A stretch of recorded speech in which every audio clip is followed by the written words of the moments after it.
Unit 9. Recording 1. So, what do you think then about this law in Finland? If you commit a crime, the fine depends on your income. I think that's a great idea. Well, I understand why they've done it, but I can't believe it's fair. The same crime, the same punishment. Surely that should be the procedure to follow. Okay, but I think it's a step in the right direction. Do you know the number of people who go to jail every year because they can't pay their traffic fines? A lot of people. And our prisons are so overcrowded in any case. Really? You know, I didn't really think of that, Sonia. And meanwhile, the scandalous white-collar crimes that are committed in banks and so on, so many of these guys get reduced sentences, small fines, or the crimes are overlooked completely, and normal people end up in jail for speeding.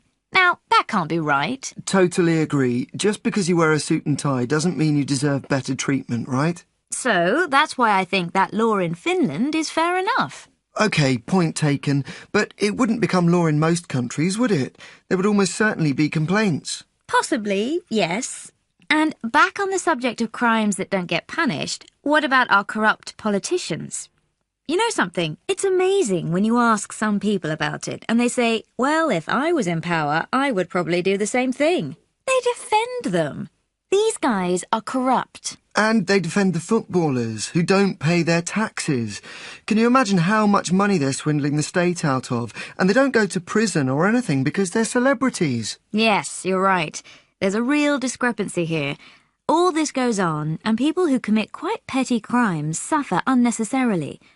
I was just reading about a couple who took their boy out of school during term time to attend his grandfather's funeral, and they were fined £120. I mean, that's not playing truant. Anyway, they refused to pay it and now face another fine of £2,500 and a possible 3-month jail sentence. It's madness. And going back to the traffic question, how many times have you driven into a bus lane inadvertently and then suddenly faced a big fine? The CCTV cameras pick up everything these days.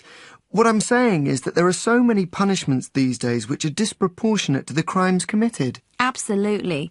And people pay for a quiet life, don't they?